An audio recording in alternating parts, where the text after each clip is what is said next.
Well, hello. My husband and I are flooring our basement, and you can see we have done all this flooring, but then we get to the lovely fireplace. And I have watched so many videos and read so many books on how to scribe, and it is just never enough.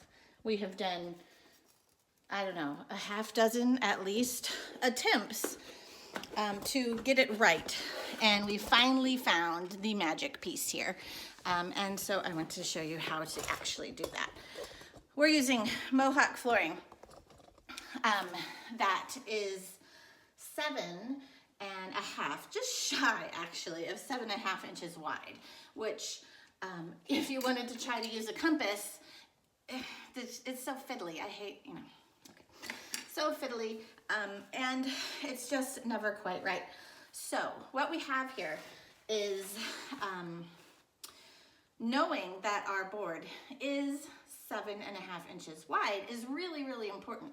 So what I'm doing here is I have the very last full row right here. The last full piece until I get to my crazy rock wall. And that is the piece that I need to find first. And I'm gonna do that by making a little tool.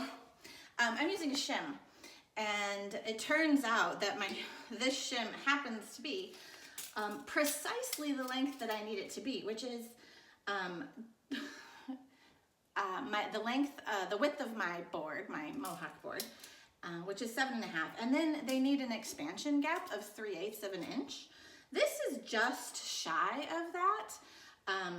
3/8 of an inch is actually a really huge space, and I don't actually want 3/8 of an inch gap on my rock wall because it's a big gap.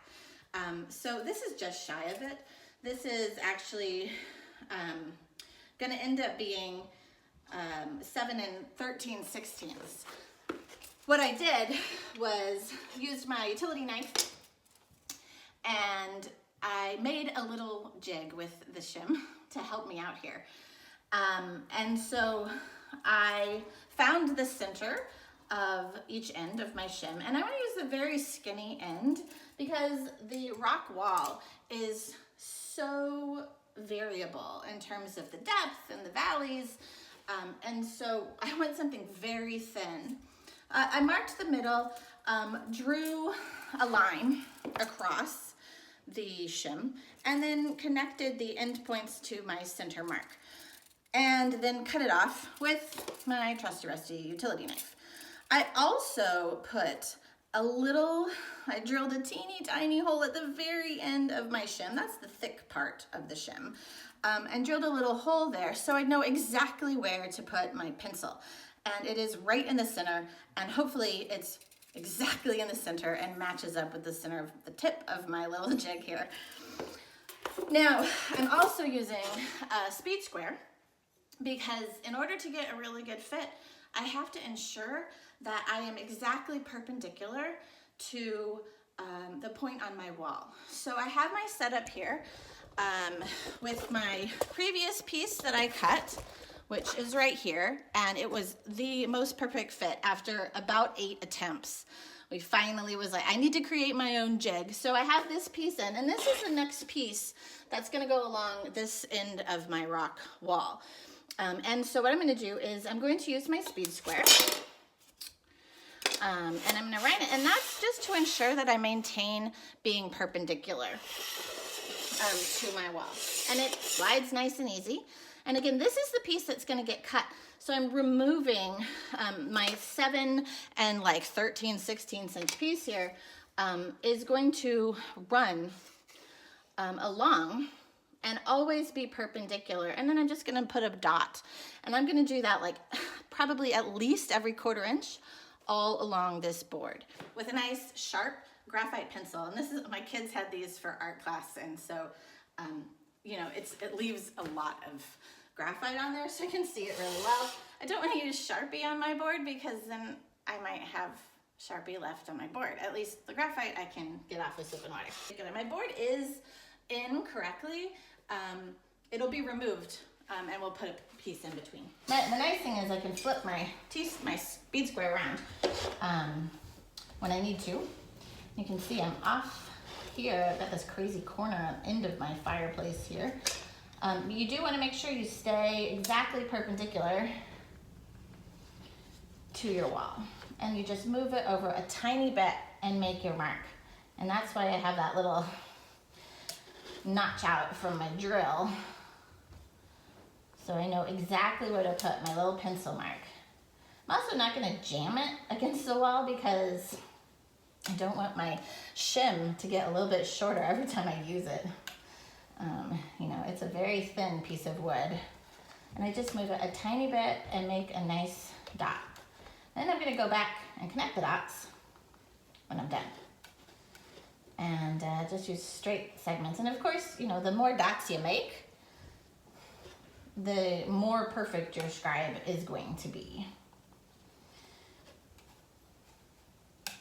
And so a lot of times we have, you know, here we are actually coming to the fireplace. And so we're trying to get the last board in. That is a scribe. Not easy to do. You actually can't do it. So we have to put the scribe pieces in first, and then we'll put the last full course in and squeeze them together with a pry bar. Carefully, very, very carefully. This flooring, you're supposed to go back according to the manufacturer's instructions and use backer rod and then silicone to make it waterproof. I doubt we'll have space for the backer rod, but again, I didn't want a huge gap around the fireplace here.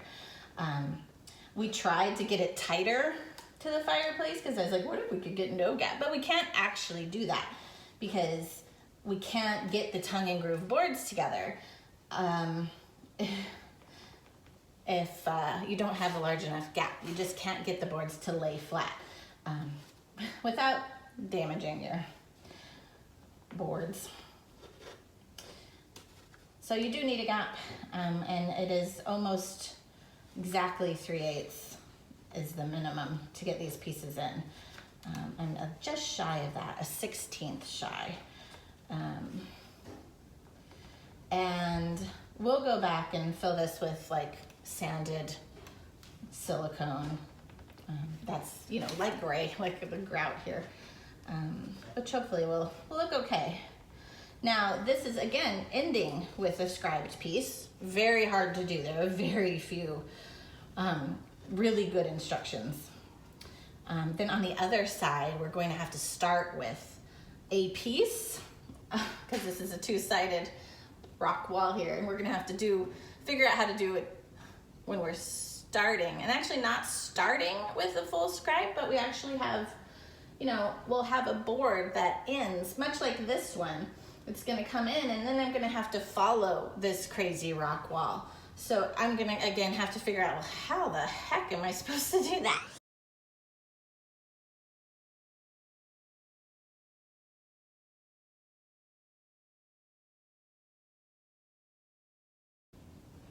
It also occurs to me that if your boards are wider than, you know, this shim length, which is just shy of 8 inches, then you can always, you know, get it to the length you need just by taping 2 shims together and, you know, getting it just right, and then making your little notch in the bottom. So, you know, the nice thing is it's you have flexibility here.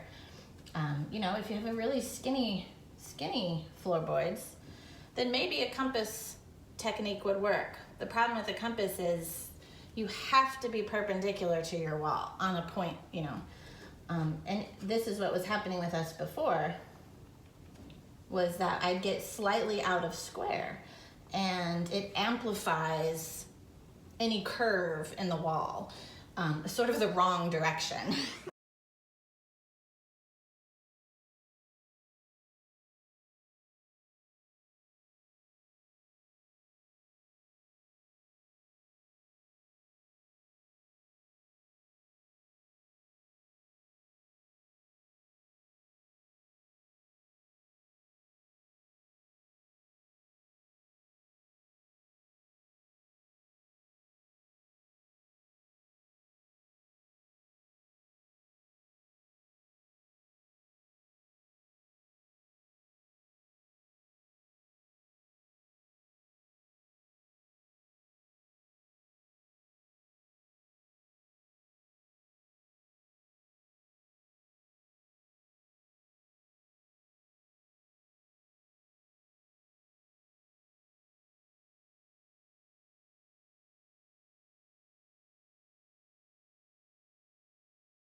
All right, now disconnect it off.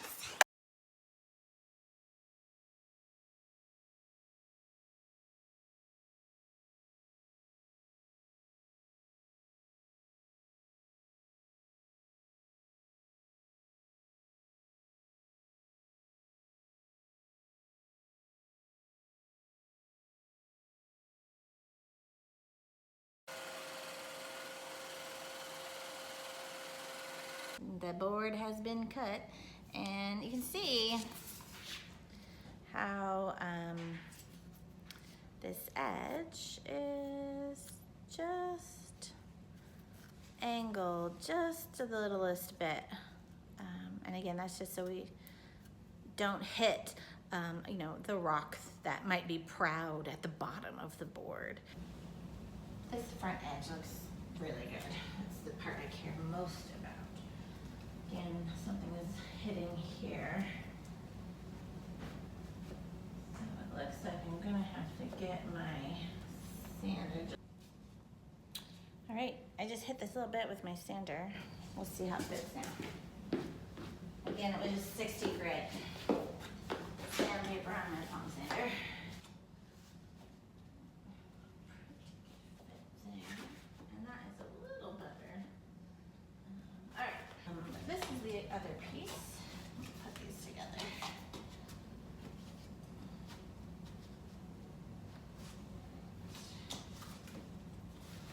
That is pretty good.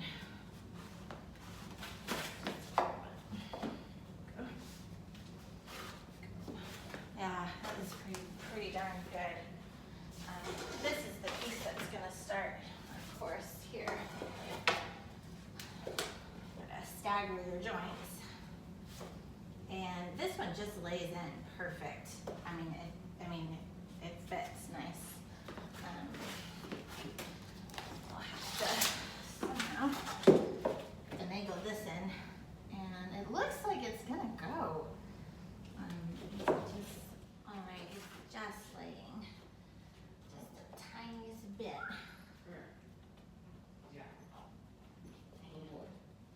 Oh, a little bit of pressure. It snapped down flat, which is awesome. Oh, that's just as close as you can get. Nice. And after gently prying together, they fit perfectly and it looks great. Hooray!